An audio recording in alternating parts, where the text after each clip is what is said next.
Hello everyone, I'm Jason, And I'm Sam. and welcome back to Doctor Who. Controversial. So today we are going to be doing a shallow dive into the Giggle. Giggle? Um, this is one where probably Yeah. me and you have the biggest Yeah. different thought Different. processes. Yes. So just to put it straight out there, I didn't like it when I first. Well, I was confused by it when I first watched it, Yeah. but I've grown to like it, Yeah. and you're more. On the disliking side, which is unusual for me because up until the Giggle, I've pretty much liked every single episode of Doctor Who I've ever seen. So this is a really new experience for me. Do you want to go first about it and say what you don't like about Yeah. it, and then So mine will probably be shorter. yeah. So for me, a lot of it comes down to uh, initially the Toymaker and how he's presented. Mhm. Uh, Initially, it's all I actually quite like it in that it is portrayed as this kind of godlike Yeah. figure who can do almost anything. Hmm. Uh, and then, but as time goes on, I kind of feel like the toy maker kind of devolves in power in a sense. Like there's a bit where you have the spice of your life, Hmm. where if he is and he's just touching people and they're all exploding into balls, Yeah. which I think is very good. Hmm. Uh, but then it's like the way the Doctor defeats the toy maker is by playing games which are not really skill based. Where traditionally the toy maker, it's always been around very skilled Yeah. mental games rather than just throwing a ball A game of or cards. a game of cards. Where it's like we will pick who has we will see who has the highest card. And traditionally as well with the toy maker, the games that he sets up, they're always games that are slanted towards him winning. Yeah. And it's kind of something that within the episode it kind of feels like it trips up over its own. Is that the toy maker must obey the rules of the game. It's like yes and no. He sets the game to benefit him more than the Yeah. people who play it, and that was always a key part of the toy maker. Yeah. But on that, and so there's a few points where it's like I think having going with a more uh, comedic way of showing the toy maker is actually a very logical way of doing it to differentiate from the organ, but Yeah. missing out on the logical side of the toy maker as a games master for me felt like a misstep to me. It felt like a way of reducing the complexity and Yeah. the room for manoeuvre with that kind of character. Yeah. I agree with you on that Yeah, bit. It wasn't as big a problem to me as I think it was for you. yeah, The ball game situation was a massive annoyance for me, yeah, because there's apart from being able to catch, there's yeah, no skill in it. yeah. And there's certainly no thinking. And Doctor Who It's is always all been about about, thinking over physical skill. yeah. So it kind of changed it to a thing that it felt very uncomfortable. I Yeah, wasn't I wasn't pleased with it. yeah, And the card situation was a game of chance rather than a yeah. game of Actual skill skill and or knowledge. knowledge. Um, I would have much rather them have done something Yeah, that was a made up game that yeah, was more ethereal in the way that yeah. it It's was. like if I'm remembering correctly from what I've read about the Celestial Time Maker, there's one bit where they are playing a game of chess. Very much, if I'm remembering what I heard correctly, very much like how in the Philosopher's Stone is the game of chess, but they are little chess pieces. Yeah. If I'm remembering correctly, it's very similar to that, but the chessboard is electrified, so when you are taken, you are literally electrocuted. Right. Okay. Stuff like that, where it's more where it's much more interesting, Yeah. and rather than it just being game of catch, you can actually build set pieces around that where you can actually put a greater level of peril because with a with a game of catch where it's like whoever doesn't catch the ball is defeated. Yeah. But there's a level of film to it, but it's not drawn out. It's not. Yeah. It's very immediate, very simple level of sentiment. It's not. It's like uh, one of the things that was said by Alfred Hitchcock, who was for his time a very influential filmmaker, was if you uh, if you have three people talking, show that there's a bomb underneath the table. Yeah. Uh, don't not show it and don't allude.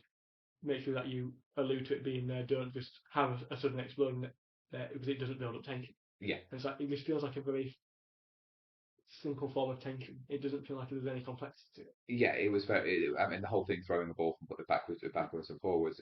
We all know the tension of that. Whereas Yeah, making it just a bit more mysterious and a bit yeah, more unusual and yeah. visually more exciting.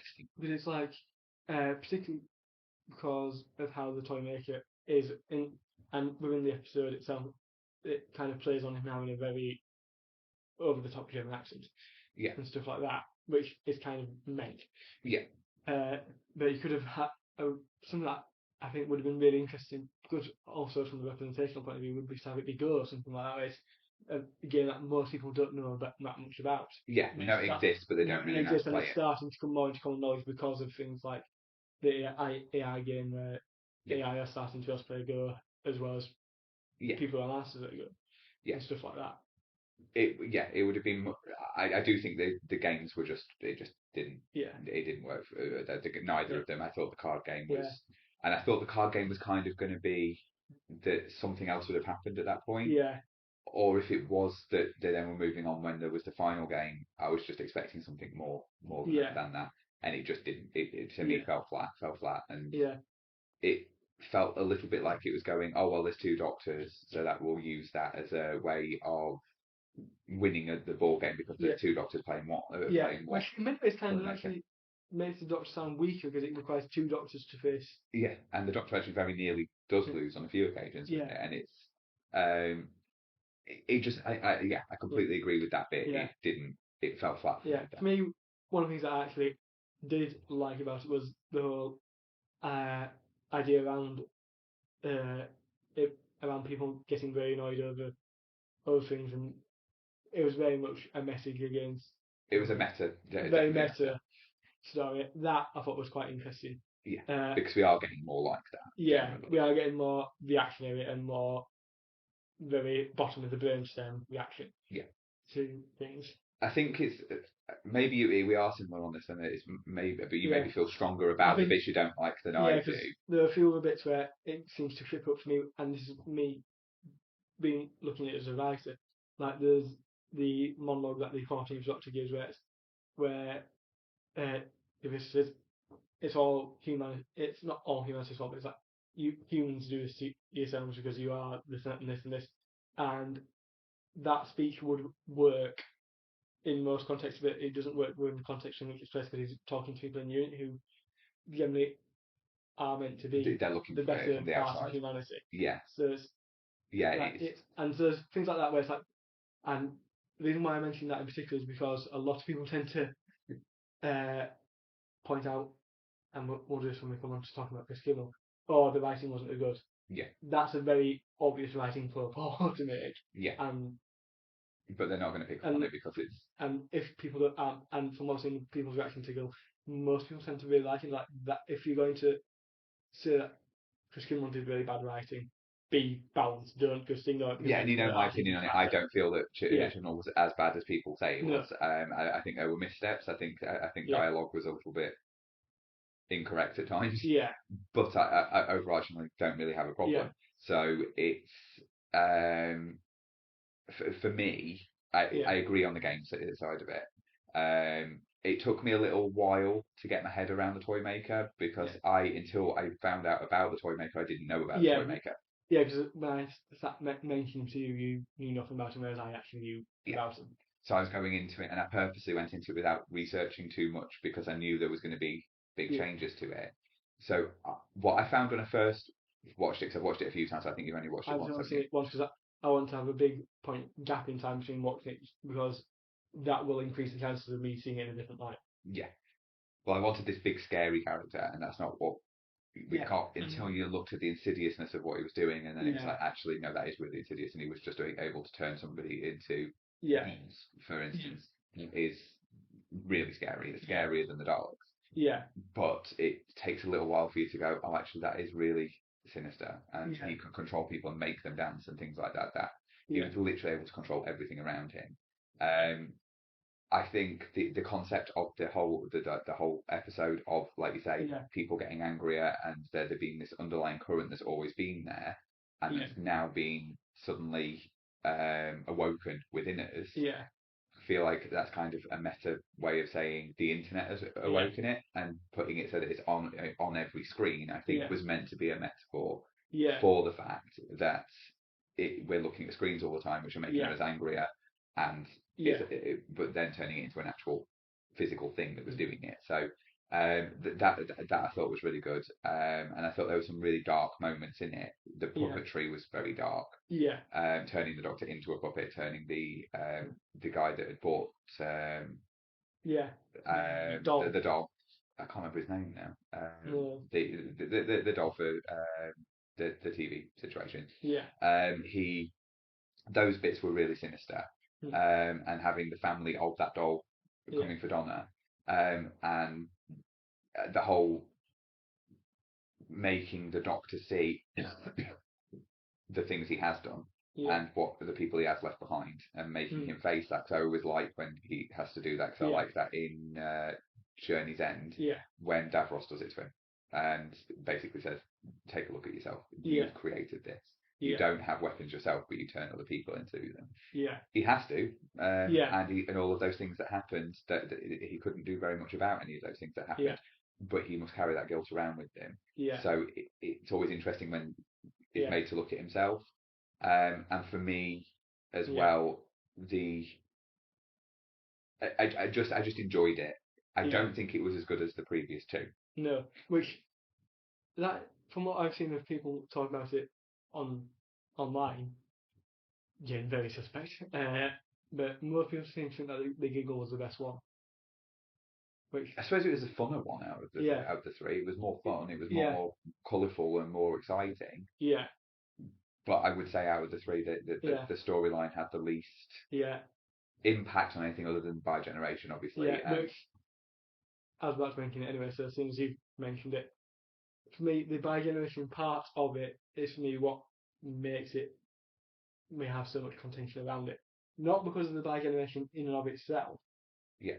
It's because it feels like something that is tacked onto the end of the episode. Yeah. Because for me, it feels like a far better thing to do with it would have been to have that be end of the Giggle as an episode, Mm-hmm. and then move into another episode which has the whole thing be around the bi-generation or the coming of the bi-generation, and you can use that episode to explain then things like we were saying, Yeah. where you have all the doctors are now have now regenerated and are now Yeah, so you could give background, more. so you can because I can even think of how you'd open the episode. You could open the episode with showing because it's the 60th anniversary. You can show all the different incarnations of the Doctor. Yeah.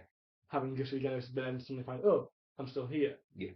What's gone wrong? This didn't happen. And then you can have it be, and then you can actually have the first half of the episode say be focusing on other doctors trying to figure out what's gone on. Yeah. And then come back to where the Giggle would have ended, which is with the 14th Doctor starting to regenerate, which alludes back to Stolen Earth. Yeah. In that, so another allusion back to Series 4, which is what the 60th has been very much about. Yeah, which we're getting to in now for the 60th anniversary. Yeah. And then I think if that had been the case, I've seen it as the Giggle would have been an episode where it's like, I had issues with it, and when I say I have liked every single Doctor episode I've seen, I can see weak points in them, but on the whole, I feel very positively about them. Yeah. And I think if that had been done with the Giggle, I think I would have probably found it a lot better as a story. Yeah. So I've got minor issues with them. Yeah. You've got probably a bit of a bigger issue, not bigger issue, but just more complex issue with Yeah. it. I like I say, I think it was fun, but I just don't think it was as good as the previous two, and I don't think it really fleshed out the toy maker as much as it possibly could have done. And I think having Neil Patrick Harris playing it could have been even better than it was. He played it really well. Don't get me wrong, fantastically. But I think character was lacking, not the acting of the character. He acted it brilliantly. It just felt a bit flat.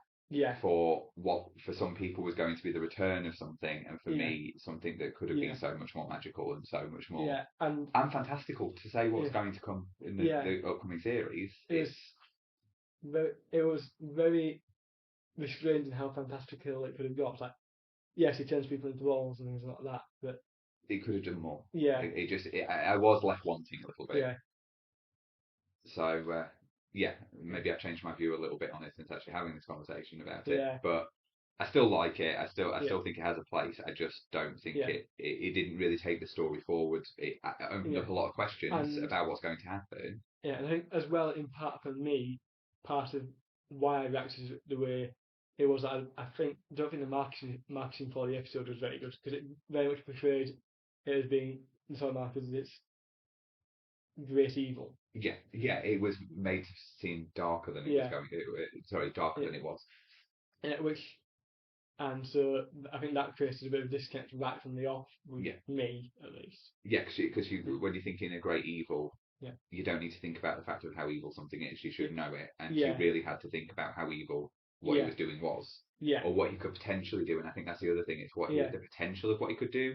You weren't seeing really. You know that those things could have been bigger, but you have to think about it. Yeah, and there is a part where I do kind of wonder whether the toy maker will come back. Because yes, the doctor said, "Oh, he can't come back now," but it might actually be what they are planning to is because they've already mentioned that his vegans are coming, and so it might actually be a case of that the toy maker ends up being the big overarching villain of this run. Yeah. Which, if so, then that's actually really good. And it might actually make me see the Giggle in a different light. Yeah, it might be that you come back to it and see it. Which is partly why I'm wanting to hold off on watching it again until I've got a much greater context for things to come, because it does allude to that the toy maker is in some way, shape, or form going to be having a bigger role in things. So I'm kind of waiting to see what comes, and then want to come back. To wait a few years to watch Giggle again. I'll be waiting 7 years, but that's what I'm fine with it. And you never know, if we're still around in several years doing this, we might do a Giggle revisited. Yes, Sam's opinion now. Yes. So interesting. It's an interesting episode, because I think it has a lot of juxtaposition to it. There's some really good parts of it. But I think it did have more promise than it actually delivered on, and I think it could have been better. I enjoy it for what it is, but I don't see it as the. I thought it was going to be this massive finale. And it kind of wasn't. It fell flat. So I was very whelmed, and you were whelmed. Yes. Yeah. To put it into a simple sentence. Yeah, I wasn't even slightly above whelmed. Yeah. So thank you very much for listening, and please listen to our next video. Thank you.